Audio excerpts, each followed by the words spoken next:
Hello, everyone, and welcome back to Grace Alone. I know we've been out for about 2 months now. It's been quite a while. I've just been very busy. I've had a lot on my mind. I've been working on a lot of different things. And then I was pretty sick for a while. But it is very good to be back. We are joined by another special guest, Colton Yarbrough. That is how you pronounce your name. Is that correct? Yes. All right. Before we get started into the testimony time, another thing that I like to do from time to time is start with a little humor to wind things up, a little bit of theology, race humor. Have been watching your videos for quite some time, and anyone else who would watch your videos would know this.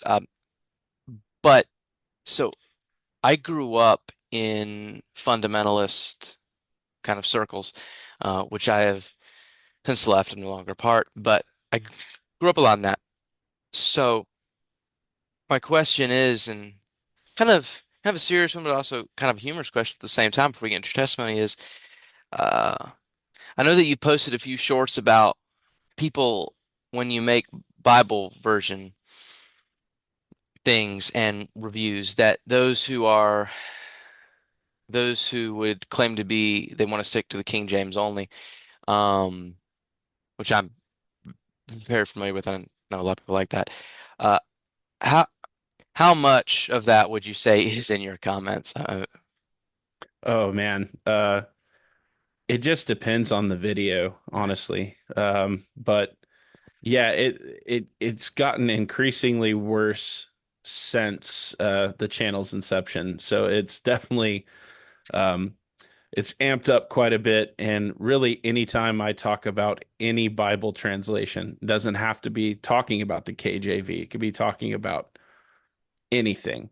There's going to Yeah, be someone who's going to have some comments. So I mean, there's at least, in my estimation, 100% chance that someone's going to say something yeah, if we're right, talking about a Bible translation. right. Yeah, that was just start off there. I was kind of curious for my sake and also the listeners also. To obviously here on Grace Alone, we start off with the same question for every guest because it's most important to us. How did God draw you to Himself? How did God save you? Yeah, I'm one of those guys that has what's often referred to as a boring testimony. But man, I grew up with faithful gospel proclaiming parents and grandparents, and so I was consistently in church as a child, and hearing the gospel over and over and over again. Um, I professed faith at a pretty young age, like at around 7.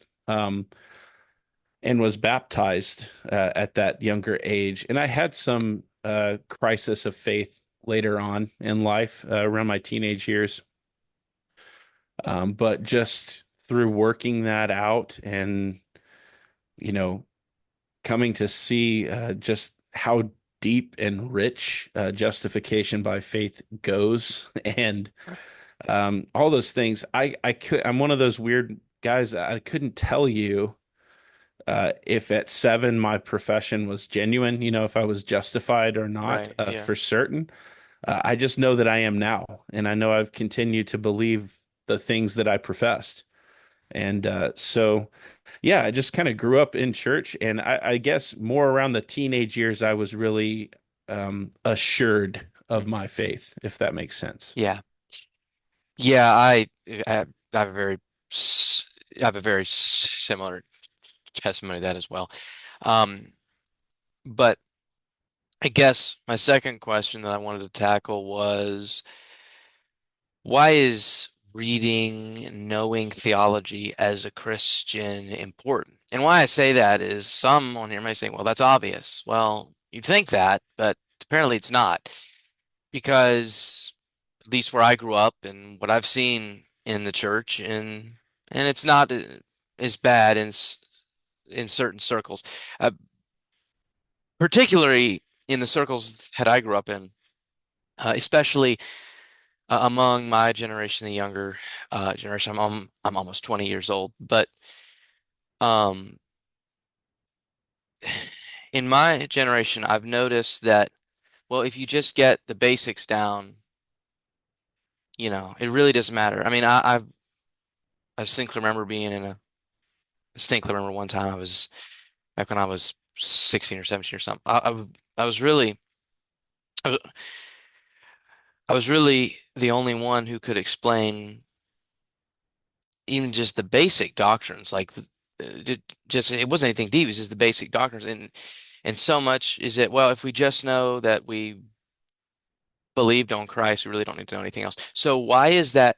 Why is it so important to go as deep theologically as you can? Yeah, man, there's a lot of reasons for that. A tremendous amount of reasons for that. Uh, One, theology always leads to doxology, or it should, Right. right? So, the number one reason I would say is if you're a Christian, you seek to worship God, Right. right? Hmm. And part of how we worship God is we seek to know him. Hmm. And so you can't really do that without doing theology. It's just not possible. You know, you study him, you know him, and you seek to know him through his revealed word. So yeah, that's a huge part of it. And then just on a more, I guess, practical level, there's dangers out there. There's heresy. Right. There's issues out there that can lead people astray from the gospel. And it's important that we know what our God tells us in his word on a deeper level. Now, I I'm in a context pastorally that's a more rural context. I have a lot of farmers in my church. I have a lot of people in my church who are more, they're not going to be real studious, but I still don't I would not say, yeah, so I should just speak, you know, Right. only about the basic, fundamental things. No, um, I believe that the farmer should be well equipped. Maybe they don't need to know all the theological lingo, but to know the truths behind it, right? Like maybe they don't know, even though I do teach my congregation this, maybe they don't know what the word substitutionary atonement is, but they know what it means. They know the truth behind it, things like that. So theology, it's going deeper in theology is about worship and it's about protecting ourselves from error. It's Right. about diving into the truth. And there's a lot more I could say about it, but I'll just leave it at those two for now. Right. So, um, yeah, actually, that kind of segues into our third question, which is about a particular theological structure, which we often like to talk about because we've had many different guests, from a few different backgrounds. Some would call themselves four-point Calvinists or four-point Reformed. I don't really think that holds any weight to it, but that, that's just my opinion. I've had some who wouldn't claim any of them. I've had, I've had, I've had, I've had Keith Foskey on from that podcast. We've talked about that a little bit. I've actually had him on twice, but so as far as that goes of start, I have a few more questions in that one question, so sub questions kind of regarding to that point. But if so, first of all, why is that so important? Because a lot of people I've talked to about Reformed theology who aren't Reformed, they're like, that's not really important. That's just a secondary issue. So why is the 5 points especially? I mean, there's a lot, I'm sure, more in that um, than just the 5 points. But as far as condensing it down into that, why are those doctrines so important? Yeah, I think they're important for a lot of reasons. One, just a proper understanding of salvation, I think is important. And Christians have been debating these things for a long time. But as someone who does, I do adhere to the doctrines of grace. I think one of the most important things they should do, and oddly enough, sometimes they have the opposite effect. They should humble us. Right. They should humble us to realize that our salvation is all of the Lord and not of us. Um, now, I can speak to, I think, why sometimes it has the opposite effect uh, is sometimes when people first come to realize these things and they see them as biblical, there's sort of this feeling in the back of their mind like, I've been lied to for a long time. Right. Like no one's ever told me about this stuff, and feel sort of the need to retaliate. It's what we often call like the cage stage, right? Right. The but the reality is those doctrines are meant to humble us. They're meant to make us worshipful. Mhm. Um, and they're important because of that reason. It's a denial of works for salvation, which is very biblical. A lot of people, I don't know a lot of people, at least in evangelical circles, that would say, yeah, we're saved by works. Yeah, I don't really know a lot of Right. them. If they're Orthodox and Protestant and evangelical, typically they believe, yeah, we're not saved by our own doing. To me, the doctrines of grace really press into that. Okay, what are we talking about when we say that? So, yeah. Right. I just add to that. I was talking to someone about that one time.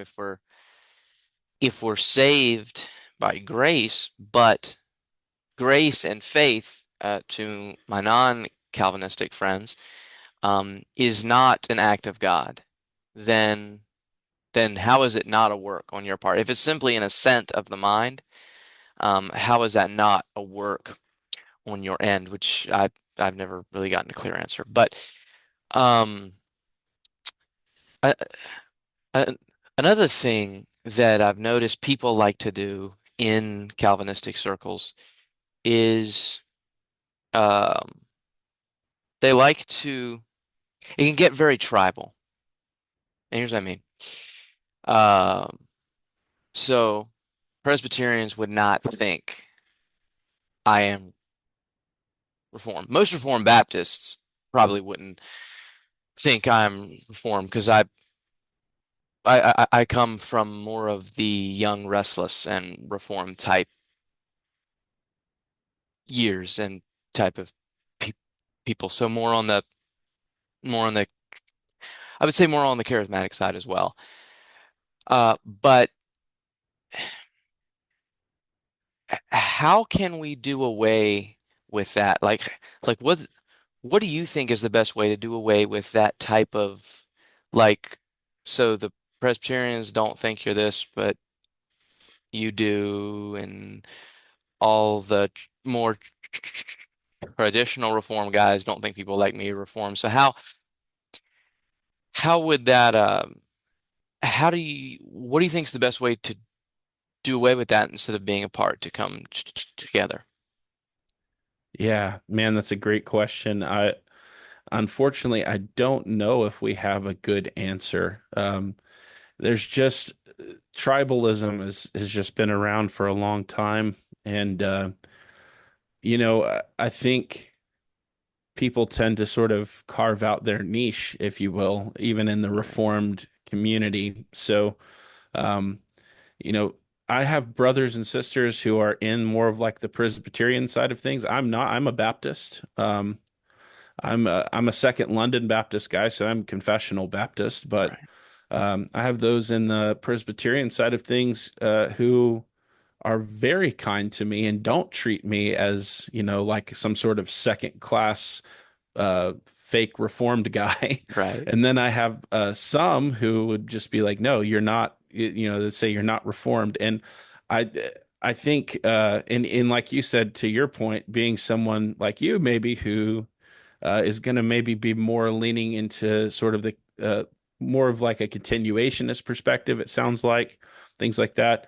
Um, that you're going to have your own issues dealing with people saying that. I think, unfortunately, to me, the the biggest answer or the best answer is for us who can be cordial and kind to one another and acknowledge sort of a, hey, we have this common uh, view on the work of God in the soul.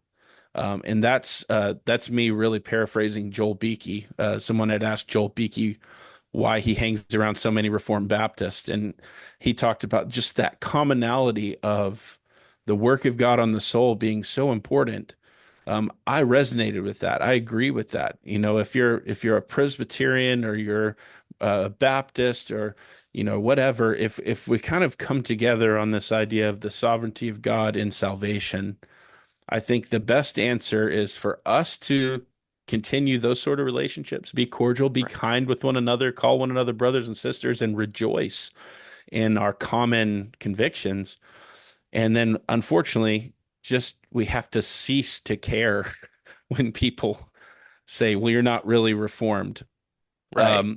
The reality is, I've had, Presbyterians say, well, you're not really reformed. And I've had to come to the conclusion of I just can't let that bother me. It's like, well, that's fine if you don't think that. But here's what I believe, and I'm cool with it. I don't mind calling myself reformed, but I also don't feel like it's a label I have to fight for, if that Right. makes sense. Right. So before we go, I do have a few more questions. Like I said, we like to really, what the guest does. We like to, depending on this podcast. So obviously, you, you take Bibles, you take books, and you kind of review them on your channel. So, first question is, what is your personal favorite theological book that you've read? Man, that's hard. That's hard to answer because I feel like there's so many. There's the great sort of tr backbone of Reformed theology in a lot of ways, stuff like Calvin's Institutes, which are wonderful. Last year I read Bavinck's The Wonderful Works of God, which is kind of a smaller, condensed version of his Reformed dogmatics. That book was incredible. So yeah, I think I really tend to lean into the older guys. One of the most impactful books to me would be The Bruised Reed from Richard Sibbes and The Rare Jewel of Christian Contentment from Jeremiah Burroughs. Those are both Mm, Puritan paperbacks. So I don't know if I could pick a favorite. You know, if I could condense it and say one from maybe the old dead guys and one from a more modern author, I would say I think if you're gonna pick one older book to read from, or really it's a series of books, uh, from a Baptist perspective, I would say read some John Gill. John Gill is an incredible author, incredible old particular Baptist guy. Um, there's some, I think it's Particular Baptist Heritage Books has started publishing some really nice editions with his works. So I'd say John Gill, any of his works, and then in a more modern sort of framework, I think the most recent one that comes to mind, and this is a guy who theologically I think would be more aligned with you, and I think he's a continuationist. But John Piper's yeah. book, Mhm. yeah, John Piper's book, Providence, was an excellent read. I mean, just really enjoyed my time in that book. Yeah. Yeah. I haven't read the first one, but I I have read Providence. It's a very good read.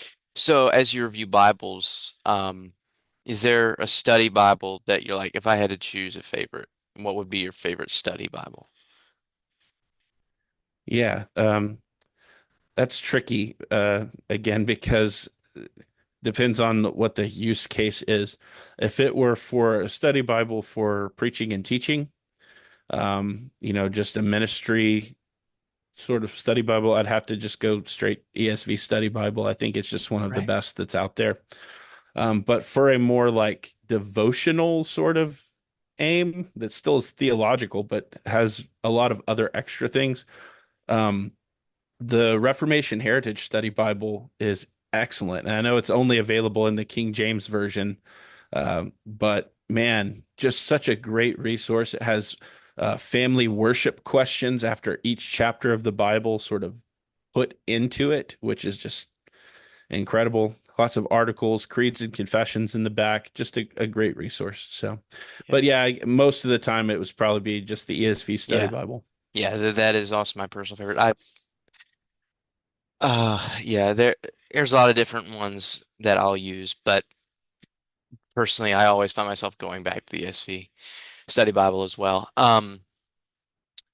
So one thing that we have in common that I've also noticed slightly from your channel is we're both more musically inclined, I would say. So we both I write a little bit. I have not released any of my stuff. So where can people find your music? Yeah. So I've put up a few things on Bandcamp. That's where they can go to get that stuff. Now, all the stuff that I've put out is very raw. I'm not a producer when it comes to the Right. recording side of things. I'm just not super knowledgeable. So I do the best I can, and I've put out a few things on Bandcamp. So yeah, that'd probably be the best place to find them. Yeah. Well, uh, that is great, and yeah, go check that out on Bandcamp. Is it just your name, or do you have like okay? So Yeah, just the Colton, name. got it. So Colton Yarbrough on Bandcamp.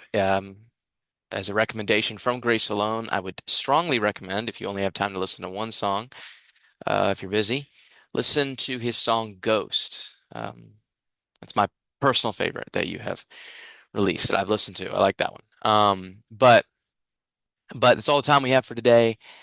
Thank you for coming on. Thank you for tackling all different sorts of questions. I think it went well, and I'll try to be keeping more podcasts up than I have been. Been doing better now. So, all right, I'll see y'all. Thanks, brother. Bye.